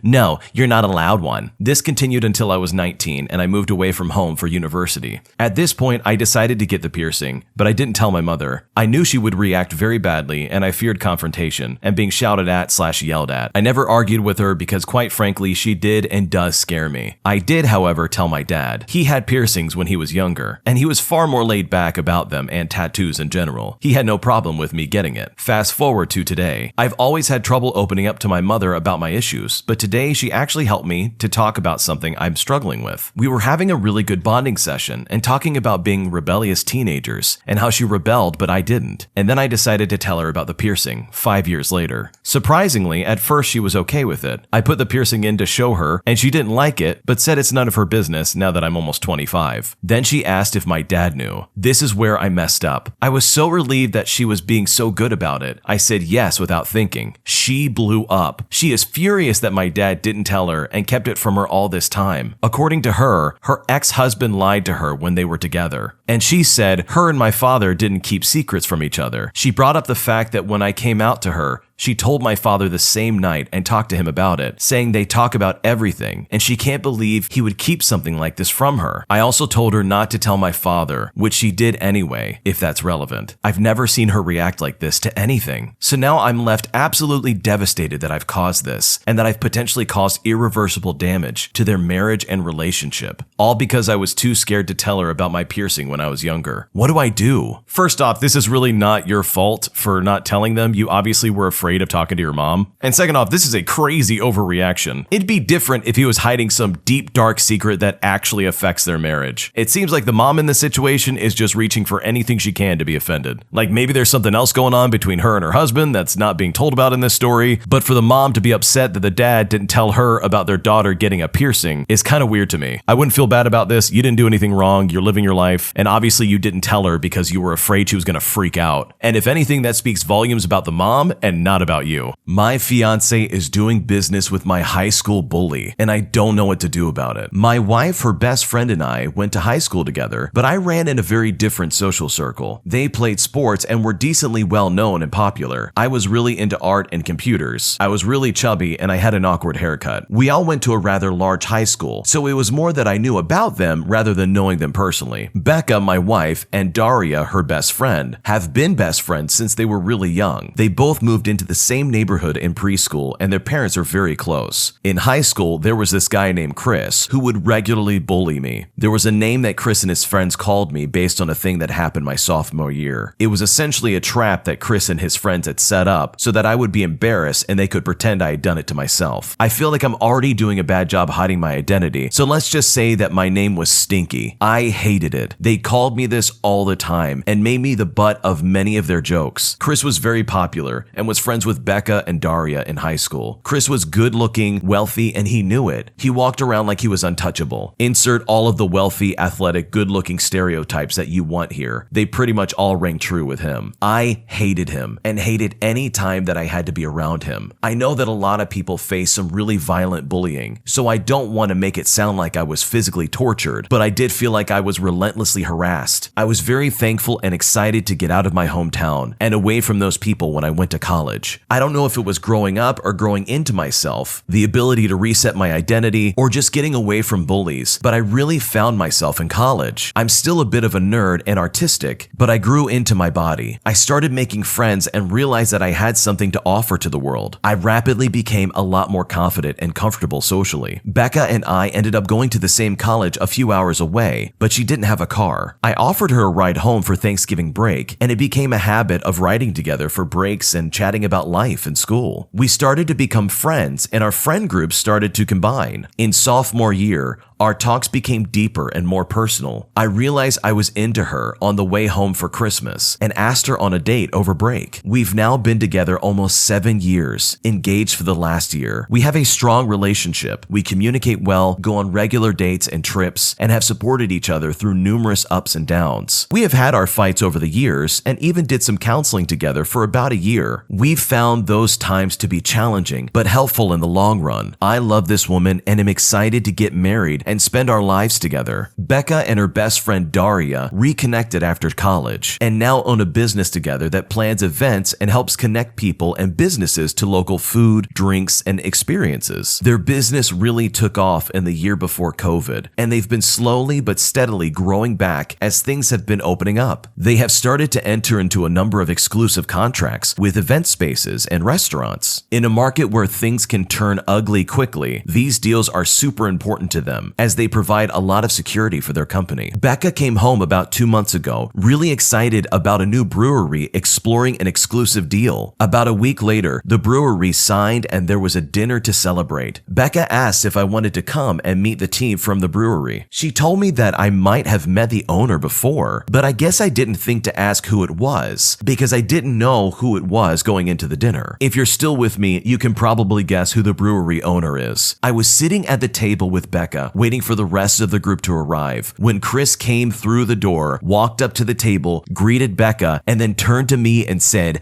"Hi, Stinky." I was immediately confused and angry. She knew that I knew Chris, and she knew that he had harassed me throughout high school. She didn't mention at any point prior that he was the owner of the brewery and that she was working closely with him. I got through dinner, but on my way home, when I asked why she didn't tell me, she blew it off as though it was water under the bridge, that I had changed change and I should understand that Chris has changed too. I was still upset, but tried to let bygones be bygones. Over the next couple of weeks, it was clear that Daria and Chris were becoming romantically involved with each other. Becca and I usually spend 2 to 3 nights a week with Daria, whether going out or simply watching TV at our house or at hers. We often joke that we're a trio, if you know what I mean. But to be clear, that is not the case, and what we have is strictly platonic. Over the last month or so, Chris started showing up to nights out and even came over one night to Daria's house when we were hanging out and watching TV. I've tried to be open to a new Chris, but he seems like he's the same overly macho, trying too hard to be the alpha jerk he was all those years ago. I tried to bring it up to Becca that the casual relationship between Daria and Chris is probably not good for their business, and while Becca agreed, she felt like she couldn't tell her friend to not date or sleep with somebody. Last week, Becca invited me along to an industry event. I got there to unfortunately find Chris is there as well. I try to be friendly and nice. We get a table for the 4 of us and have some drinks and food. At one point, the girls leave to network with a couple of potential clients. Out of nowhere, Chris starts talking about how this event might be a good place for him and Daria to find a woman to have a threesome with. Caught completely off guard, I ask him what he's talking about, and he says that him and Daria want to have another trio and that I should know all about that. I was super confused and asked what he was talking about, and he proceeds to tell me that him, Daria, and Becca had a trio relationship in high school, if you know what I mean, and that he figured that I was also having that type of a relationship with the 2 girls as well. I felt blindsided and didn't know what to say. When we got home, Becca already knew I was upset about something and asked me what was wrong. I told her about what Chris had said, and she tried to deny it at first, but then told me that it was partially true. What Becca told me was that Daria and Chris were in a relationship for a bit at the end of senior year and right before college. Chris and Daria spent a few weeks talking with her about having a trio, if you know what I mean, but she was on the fence. At a party when everyone was tipsy, it was brought up again and she went and she did exactly what you're thinking. All of this was brand new news to me. In addition to not really coming into myself until college, I was a late bloomer in terms of relationships. Becca was my first everything. I knew and wasn't upset that she had had intimate relations before us, but we had never gone into when or who it was with. Becca keeps saying that I never asked and she never lied about all of this, but especially with doing business with Chris, it feels like lying by omission to me. I'm struggling with all of this. Chris did his best to make my life awful in high school and now is back. Almost every time I spent time with him, he seems to be belittling me, making fun of me. He even told Becca in front of me that she could do better than me and was dating down. It seems like this trio thing that's going on between Becca, Daria, and Chris is just one more thing he can hold over me. He's a snake and he always says the worst things to me when Becca and Daria are just out of earshot. We've been arguing about this for about a week now. I asked Becca to cut all contact off with him last night. She told me I was being unreasonable. He's with her best friend and they all do business together. She keeps asking me why I can't move on and accept that Chris is a different person. I keep telling her he's the same and I can't for the life of me understand why she keeps defending him. Unfortunately, in my anger and frustration during the fight, I said something about her secretly wanting to be with Chris and Daria again, and that changed the fight and caused her to say that she will not continue to talk about it if I'm going to be unreasonable. We haven't talked since. I slept in our guest room last night. I guess what I'm asking is, where do we even go from here? How can I fix this? This isn't just a break up with her situation. I love Becca and we've built a life together. We have a strong, supportive relationship. We are planning a wedding and a future. How do we move past this? It sounds like to me, this is a lot less to do with the guy in this situation and a whole lot more to do with Becca. If she actually cared about her future husband, she would do what she can to make sure that this situation is in both of their best interests. It seems like this guy absolutely cannot get along with Chris because Chris is absolutely toxic. He's a snake. And it seems like she is taking business over her personal relationship. Chris was absolutely toxic and horrible to this guy in high school. And the fact that Becca is not acknowledging that and trying to claim that this guy is somehow different is really disturbing to me. If she really can't see why this is a problem for this guy, then maybe she's the one with the problem. The guy can't fix this situation, but Becca can. Becca needs to cut this guy off. This is a very clear line in the sand, especially if this guy is saying nasty stuff to this guy behind Daria and Becca's back. That's my take on it, but leave a comment down below. What would you do in this situation? Am I the jerk for feeling insecure and having doubts while dating a touring musician? I started dating my boyfriend in early 2021. He's a professional musician and has played and recorded with a number of relatively well-known bands. He's mainly a session musician, though he's also released some amazing solo stuff, and has been playing with a particularly successful band for the past few years. He's honestly amazing, and this is the healthiest and happiest relationship I've ever been in. We've met and are close with each other's families. We're very in love, and we communicate very well on all things, except this one concern I've had. He goes on tour a lot, usually internationally, and typically for 3 to 5 weeks at a time. At the start of the relationship, he wasn't really touring because of COVID, but as things opened up, he started to play more shows. I've been to a few of his shows and seen what it's like after a concert. Lots of partying backstage and being surrounded by tons of really hot, really cool people. Festivals are even crazier. Tons of partying and hundreds of groupies backstage. I'm generally a confident person, and I'm confident he loves me and thinks I'm wonderful. He conveys this frequently. He's also never given me a reason not to trust him. When he's on tour, we keep in touch and he texts me at least once a day. I know people who want to cheat on their partner will cheat regardless, and the opposite should be true, but I still keep finding myself getting worried that the party environment, the frequent drinking, the occasional substance use, and the prevalence of groupies will eventually lead to temptation over time and drive him to resent me or even cheat eventually, especially as his career continues to grow and his lifestyle outpaces mine. I'm personally in a good job that I love,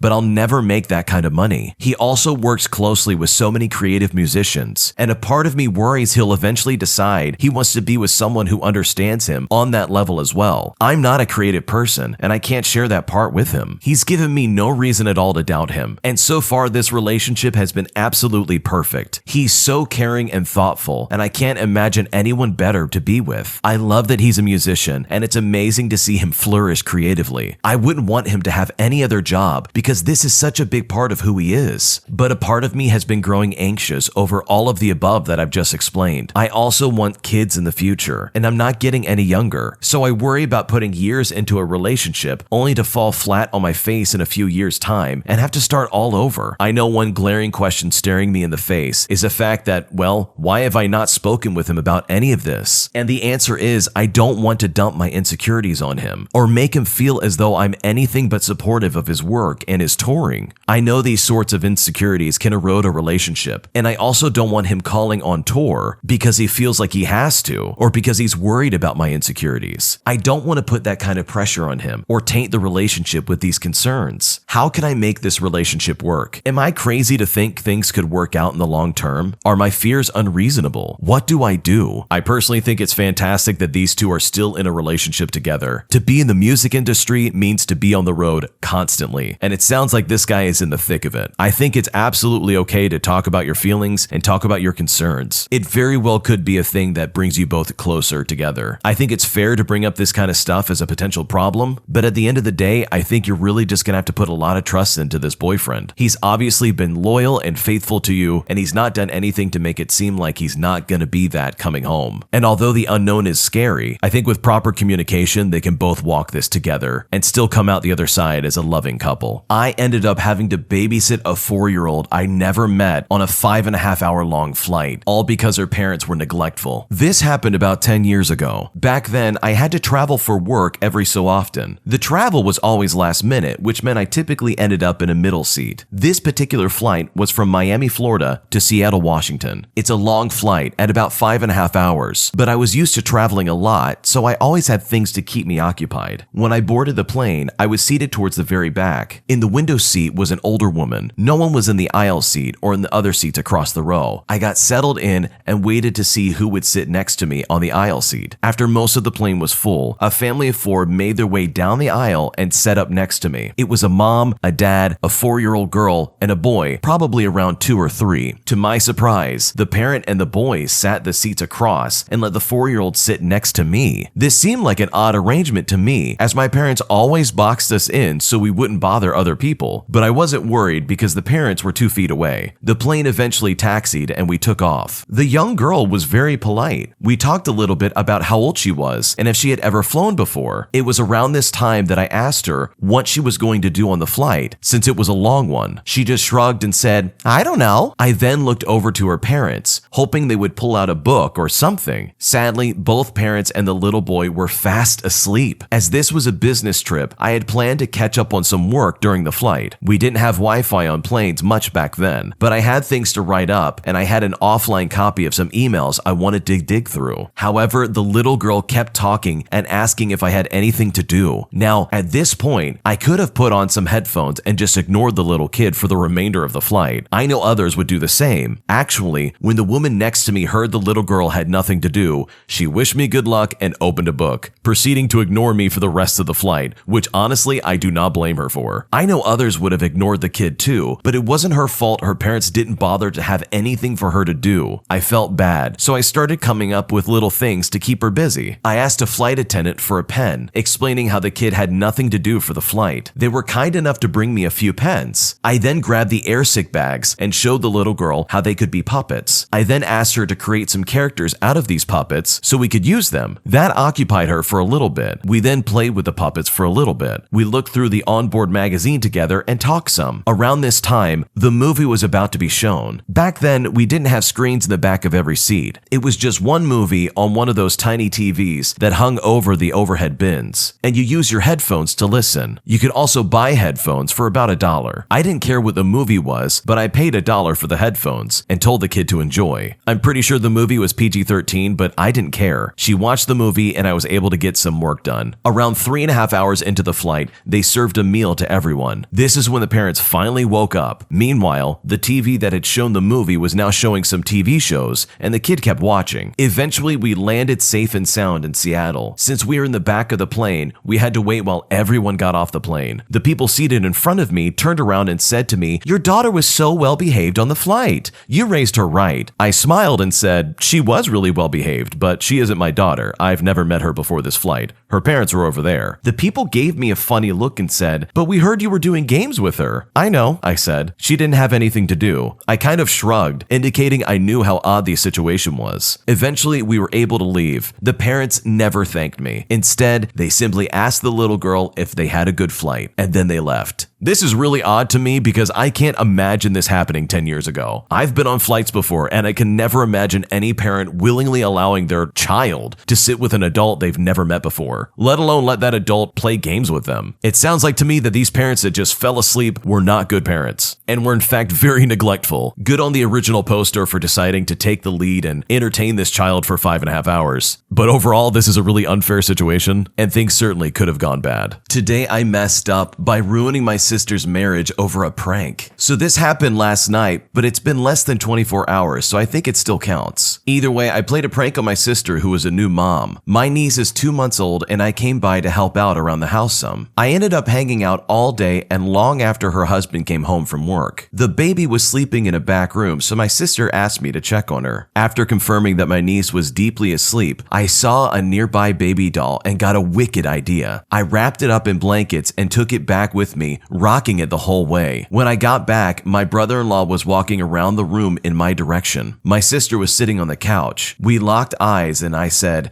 "She's awake," and then I dropped the doll. I was expecting my brother-in-law to look comical in a scramble to catch her, but nope. He instinctively shot out his foot like he was trying to catch a hacky sack and kicked the doll across the living room and into the windows that overlooked the backyard. My sister screamed and rushed to the doll while I laughed hysterically, and my brother-in-law just stood there stunned. She cradled the doll, now realizing that it was a joke, but still she sobbed for a long time. She was so furious that she wouldn't speak to either of us. When she was able to talk, she fled to the back room and spent the night cuddling her daughter. I spent the rest of the night consoling her husband, who also thought it was pretty funny once the shock wore off. He was worried about my sister, but she wasn't letting either of us in, so there wasn't anything we could do about that. She did message me this morning saying that she is going to stay at our mom's until she cools down, but that I'm still not to go to her house for any reason. So yeah, she's still really upset at me for doing the prank in the first place, and now she doesn't think my brother-in-law has it in him to be a good father. Yeah, this is a really bad situation to be in. When it comes to people's kids, you don't mess with them. You can mess with just about anything else in a person's life besides their kids. And personally, I don't think the father in this situation is a bad father. I think he was just thinking on instincts, and I don't think he was intentionally meaning to punt the baby across the room like it's a football. I think it's all just a misunderstanding, and the person who did this in the story 100% needs to apologize to his sister and do whatever she asks. You don't screw with other people's kids. It's not okay. I was caught by my boyfriend talking to another man at a bar who bought me a drink. After a hockey game, my boyfriend and I planned to walk to a casino to gamble. There was some commotion on the short walk from the game to the casino, so I started to have my second panic attack ever. So I went to the bathroom and told my boyfriend while he went to gamble. I was trying to keep my panic under wraps, so I didn't tell my boyfriend the reason. I stayed in the bathroom and cried a tear or two from being overwhelmed and being a little too panicked. Then I cleaned myself up and walked out. I don't know why I didn't just walk back to him, but I walked to a bar where an empty seat was. After a few minutes of not being served, this random man next to me called the bartender to ask for a drink for me. I initially politely declined and reached to grab my own card, but I had left it with my boyfriend so I wouldn't lose it. I was getting up to run and grab it from him while he was gambling. Then the man at the bar put his card down to pay for it. I drank the drink and we talked for a while. He was telling me about his girlfriend, and I told him how I had to get back to my boyfriend who was gambling at the moment. According to my boyfriend, who was watching for quite a while, I was at the bar chatting for 40 minutes, and that the guy who had got me the drink had also touched my arm and leg. Then he took this hat off that I was wearing and put it on himself, which is when my boyfriend came in and snatched the hat off and put it back on me. He yelled at the guy, grabbed me, and walked off. My boyfriend was very upset, and while he was standing at the casino exit, he stood there and yelled at me. The security came up and told us to take it outside. We got an Uber to his house, and I felt so bad I ended up sleeping in the guest room, and he was gone in the morning to go to the gym. I'm just reaching out here to get some perspective on how I should move forward because I'm lost and my boyfriend is heartbroken. What should I do? I mean, honestly, let's look at this from the boyfriend's perspective. His girlfriend runs off,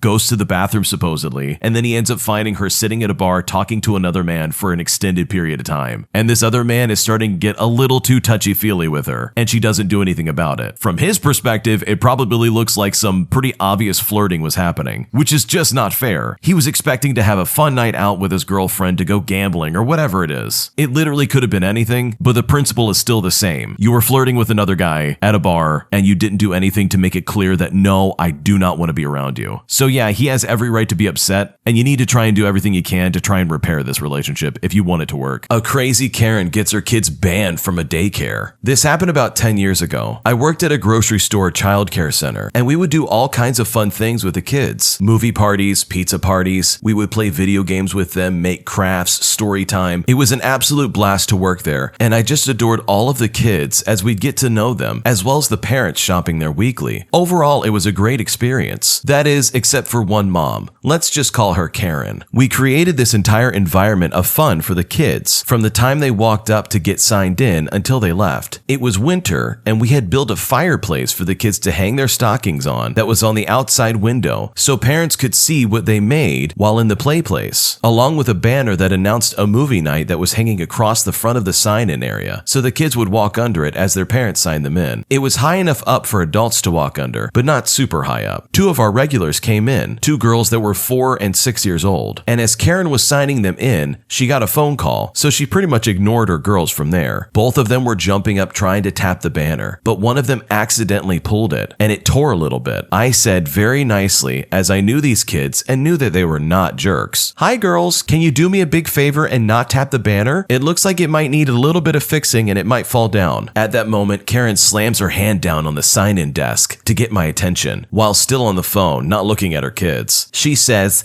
"Don't you dare parent my children. I'm their mother. I will parent them." I told her to please do so, as we worked very hard on the banner and didn't want it destroyed or for the kids to get hurt. She was not happy and turned around to tell the girls they were not going in today, then turned back and shot me an evil look with a smirk as she put her phone away. Both girls started crying. The mom was all, No, stop it. You are not going. Let's go shopping now. and grabs one of them, the 6-year-old, by the arm and starts pulling her away. The other kid just lost it and had the biggest meltdown I had ever witnessed. And Karen grabbed her by the arm as well and told her to shut up and that they were going home and she'll come back without them. Meanwhile, I'm just standing there watching it all unfold like, is this lady crazy? She now has both girls by their arms in that mom grip we all do and is going to drag them out. She turns back to me and says something akin to, I hope you're happy that you caused this. and I guess she could read my face because I didn't say anything, and she got even madder. She dropped one of the kids' arms and started ripping stockings that kids had made off the fireplace and started tossing them to the ground. At that point, I just called the front desk and told them what was happening, and they sent a manager right over to deal with it. Karen ended up getting her kids banned from the play place for 3 months. It was all on camera, so she couldn't deny it. She never apologized, and eventually she still brought them once her ban was over. This Karen is the type of lady who absolutely will leave a bad review simply because you didn't say thank you at the checkout. What an absolute garbage human being. And the fact that she was ripping stockings off of this fireplace and throwing it on the ground is just icing on the cake. I can't believe they let her come back. That should have been a lifetime ban. And it's unfortunate for the kids because based on the original poster, the kids were apparently really good kids. But that's unfortunately usually the case when one of your parents is an absolute Karen. The kids probably act incredibly nice and polite to make up for their garbage parents that are raising them. Really crazy stuff. If I was a manager, that lady would have been banned for life. You can't start destroying somebody's property and expect to get away with it. Am I the jerk for calling my daughter fat? My daughter is obese. I won't sugarcoat it. She's 14 years old and she was recently diagnosed with pre-diabetes. She no longer attends school because she felt so insecure she would have meltdowns every day before school. I honestly think she was just putting up a show so she didn't have to go. I mean, what kid likes school? My ex and I have 3 kids, a 22-year-old, a 16-year-old, and a 14-year-old. Larry, who is 16 years old, was diagnosed with autism at the age of 3. Jen, our 14-year-old, is in the process of an autism diagnosis. As she grows older, she's gotten more and more argumentative and refuses to do things when asked. I'll tell her to clean her room and she'll explain that she has, but when I go to check, things have been messily put into drawers and boxes. I tell her it isn't good enough, and she gets all snappy and says, Well, maybe if I had a half-decent father who taught me how to clean,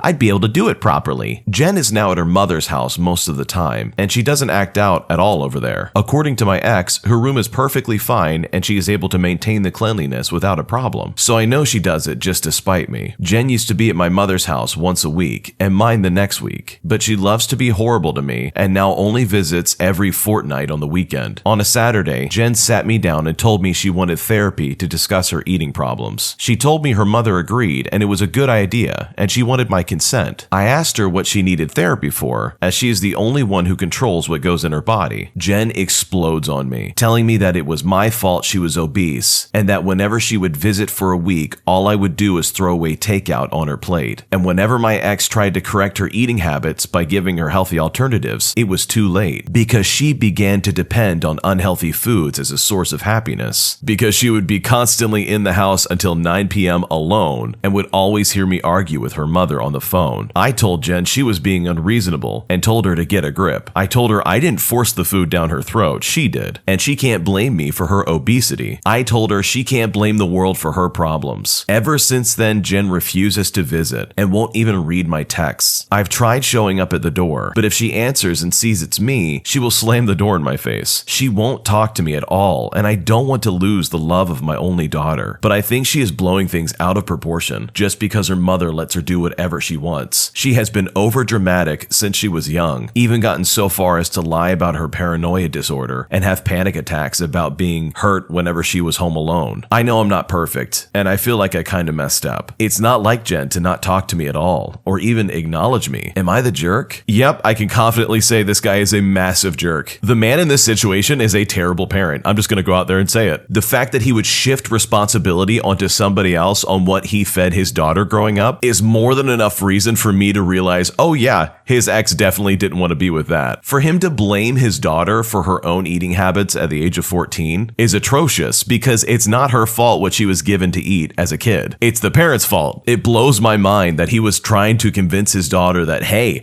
I'm not responsible. I gave you the food. You just happen to eat it. It's your fault. When in reality, he's the one that gave her the bad food that she became addicted to. And the fact that he's so nonchalant and lazy about this is just absolutely appalling. I mean, I don't blame the little girl for not keeping her room clean. I'd keep that place as messy as possible too. Overall, I really feel bad for the 14-year-old girl in this situation, and hopefully she can get the help that she needs from the parent that actually cares about her. Today I messed up by laughing at a guy who got his arm ripped off at work. Well, this is going to be a rough one. I'm still reeling from shock of this whole situation. I work in a factory with a large number of large machines and such, and on any one day we have numerous accidents, not due to equipment failure, but more so the lack of attention put on the actual jobs themselves. So it's not unusual to see someone's hand ripped open from an accident on the job. There's probably 12 guys on the night shift crew, which is the first mistake here. That number is drastically low. This is an 8,000 square foot factory, and 12 guys, including myself, run it all and train new hires. Well, tonight of all nights, we had 3 guys call out, and I have to train a new hire, only having been there a month myself. So we're horrendously understaffed for a system that runs incredibly fast. And on top of all that I have, probably one of the most unaware and idiotic people I have ever met. And when I mean idiotic, I mean this guy was stupid. He probably would have eaten a rock if I told him it tasted good. We get maybe an hour into the shift as I'm training him, and I work with a very large system of presses, metal presses with belts that run them, and these belts are up to 3,000 RPMs. So as we work, he's helping me, and I'm giving this guy the simplest task possible to avoid an accident. Then one of the supervisors comes in and finally gives me a rundown, and in 30 seconds or so, we are taking this new hire over to the belts, and I believe he tried to grab a piece of cloth or something behind it, failing to realize that the machine is running. And as he's grabbing the cloth and pulling it out, the cloth catches on the belt and rips his arm off, like clean tear right around the mid bicep. I immediately rip my belt off and wrap it as tight as I can around this dude's arm to stop him from bleeding out. I call code over the radios and everyone runs over. Now here's where things get really messed up on my part. All this guy could think about was the gas prices as he's bleeding out. I'm gonna have to stop working and the gas prices are gonna be ridiculous. Well, this supervisor that I was talking to comes over and he kicks the dude's now severed arm and says, well, gas is really costing people an arm and a leg now. And at this point, I'm so nervous, I just burst out laughing. I don't know what came over me, but I just started hysterically laughing. So I'm sitting there holding this dude's arm, belt around it, and my feet on the other side of the belt, pushing it to get as much force on the artery as possible, laughing like a psycho, and lo and behold, the plant manager comes around absolutely enraged because he only heard me laughing and walks around to find the situation. So I'm probably gonna lose my job. They sent everyone home on a paid day off. I'm currently on administrative leave until further notice. The guy made it to the hospital in one condition, all things considered, I was told. There's a lot of questions I have, but mostly, why on earth would they allow someone who's new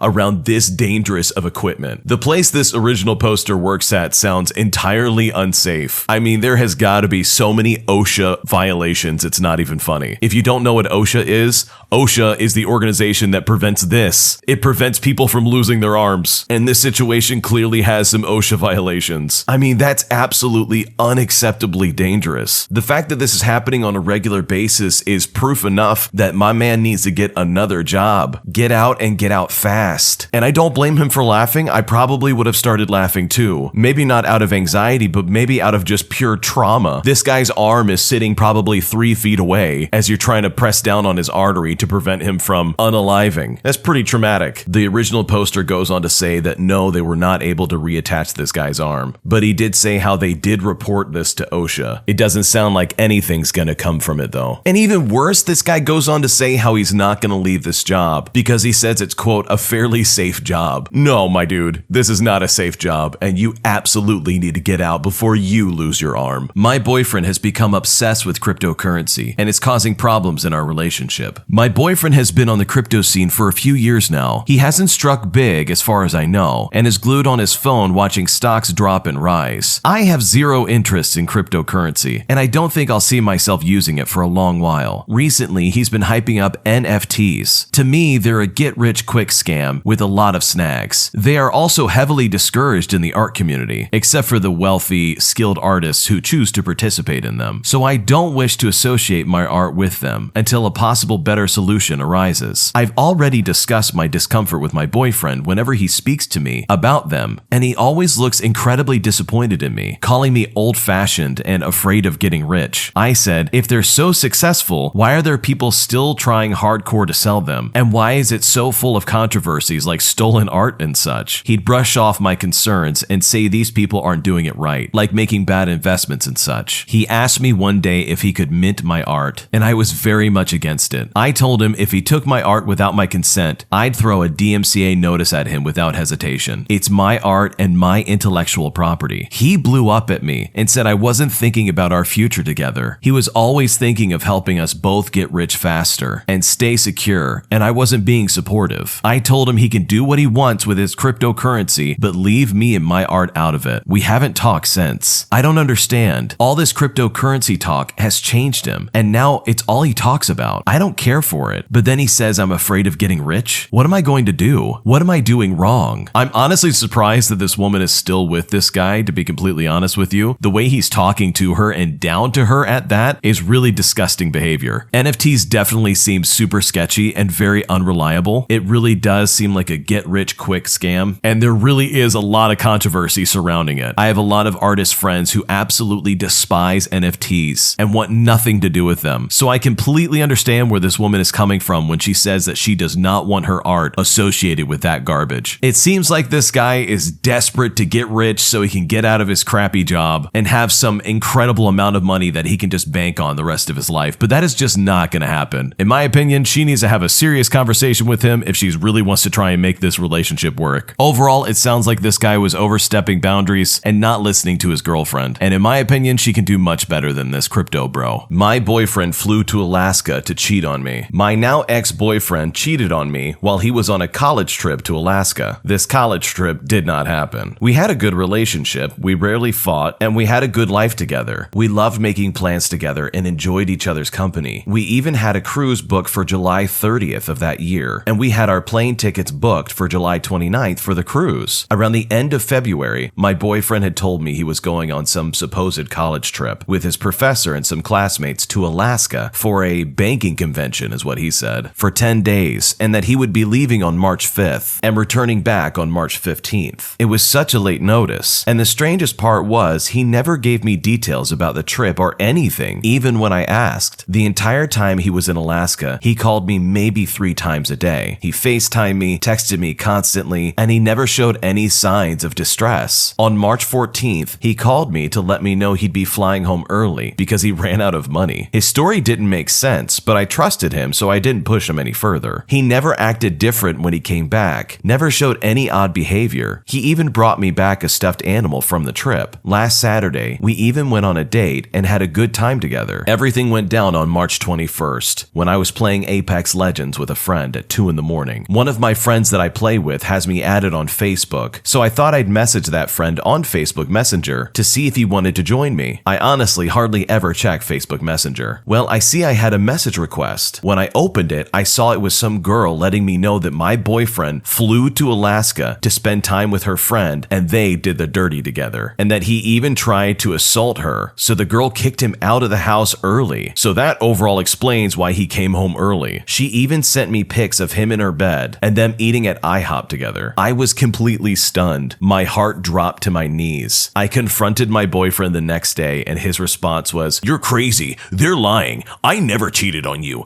I hung out with them for 1 day." He ignored me for 2 days and even hid from me. I never messaged the girl back due to the fact that she sent me everything I needed to know. I posted a TikTok about being heartbroken, and apparently somehow that upset him so bad that he wouldn't speak to me. Yet there's picture proof of him in some girl's bed. This isn't the first time he's cheated on me. He cheated on me once before and I took him back. Last night he called me to let me know that his parents think it's best that him and I don't talk talk for a week. He said, "I need a break from you because you posted on TikTok." I told him we needed to communicate because he still hasn't even talked to me about what happened in Alaska. Since then, I haven't heard from him, and he seems to not even care about what he did to me or our 5-year relationship. I don't even know how I'm going to heal from what he did. What am I gonna do? Okay, the first thing that comes to mind before I even get into what this guy did, why on earth would you take him back if he cheated? Once a cheater, always a cheater. You don't need that in your life. But more importantly, this man is an absolute scumbag. He flew to Alaska to go cheat on somebody. Do you know what's in Alaska? No offense, but there's nothing. There is nothing in Alaska except for polar bears, ice, and misery. All jokes aside, why would this person fly all the way to Alaska just to cheat? I mean, does this relationship not mean anything to them? 5 years go just completely down the drain as this guy wants to hook up with some lady from Alaska. What a terrible life decision. There were so many opportunities for him not to do this too. The fact that he would lie and say it's some kind of college trip, and then the booking of the flight, and then him actually getting on the flight to fly to Alaska. I mean, there were so many opportunities for him to do the right thing and say, no, I'm not gonna do this. It's a very unfair situation, and she absolutely does not deserve this kind of trauma. So I hope she gets the help that she needs and that she's able to move on from this. Today I messed up by printing my resume on my work printer several states away. So I hate my company. HR and management are deceitful and out of touch. My workload is insane, requiring me to work about 60 hours a week and at least one weekend day just to keep up. Compensation is well below industry standard. Basically, the only good thing about this job is that it's 100% remote work, meaning I don't have to deal with a commute. I get to work in peace and quiet and hang out with my dog all day. And I'm not subjected to run-ins with people I hate. So that part of the job has been pretty sweet until today. I've been slumming with this job for about a year, so I figure it's about time to move on. So like anyone, I not only added my current experience to my resume, I proofread the crap out of the whole thing because I'm better at spotting errors on paper than on a screen. I decided to print off a copy to mark up, so I hit print and wait to hear the telltale sound of the printer firing up, but nothing is heard. So I go on and fiddle with the printer trying to see if the ink is too low or if the paper's out or if it's just connected to the Wi-Fi or something's going wrong there. I try printing the document a few more times, but it seems like my laptop is just not communicating with my printer. Finally, I do what I should have done before I printed the thing in the first place. Check what printer I'm printing to. I do, and it's not to my printer. It's to the printer at my workplace. My workplace in Pittsburgh. I live in Boston. I texted my coworkers who actually live in Pittsburgh and report to the office, and they think it's the funniest thing they have ever heard in their lives. They have been at the company for longer than me, claim that people have done much worse things and not been fired or meaningfully disciplined. But of course, I'm still mortified and feeling like a complete idiot. They also assure me that they'll make a mad dash to work Monday to try and snatch the resumes from the printer before anyone sees them. But I'm going to be sweating bullets all weekend because I messed up big time. This is really funny because this could very well happen to just about anybody, especially with nowadays where a lot of people do remote work. Like, this could happen. I don't blame this guy for trying to get out of a job that they don't enjoy. There's nothing worse than waking up every morning and having to go in and work at a job that doesn't appreciate you, that underpays you, and overworks you. So get out while you can. I don't blame him. But maybe next time, just be more aware of what printer you're printing to. 2 Karen parents endanger their own child and other children at the zoo. So the zoo I work at has a very strict policy of no kid scooters for children that are older than 3 years old. If a child needs a scooter because they can't really walk on their own yet, it is allowed. But when a child is able to walk and just use the scooter to play on and to move freely, it's strictly prohibited, especially when they go too fast. This is mainly for safety reasons. Children on scooters can hit or run over other children. They can fall and hurt themselves. They could even accidentally fall into some of the animal enclosures. Some of the enclosures have very low fences, for example the beavers or the porcupines, and if a child is fast enough, it is definitely possible that they can accidentally launch themselves into one of them should their scooters bump into something. It has happened before, hence the creation of the rule. So during one of my shifts a couple of days ago, I was scanning tickets at the entrance of the zoo. I see these 2 parents and their young daughter approaching, and the daughter is speeding towards the entrance on a kid scooter. She's visibly older than 3 years old. I ask the parents how old she is when I go and scan their tickets. They tell me that she's 5, to which I then explain the rule of the kid scooter to them and kindly ask them if they can hand the scooter at the cash register booth so they can keep it safe for them while they visit the zoo, and that they can come pick up the scooter after their visit. They are shocked when I tell them and demand to know why they can't have their daughter keep her scooter. I explain the reasons behind the rule and that we really cannot make exceptions. They are visibly angry and ask several times for me to make an exception for their daughter. I tell them no once again, and it really is for their daughter's own safety. I kindly ask them again to hand the scooter in or not enter the zoo if they really don't want to take their daughter's scooter away. The daughter then starts crying, and these two entitled Karen parents get angry at me and say,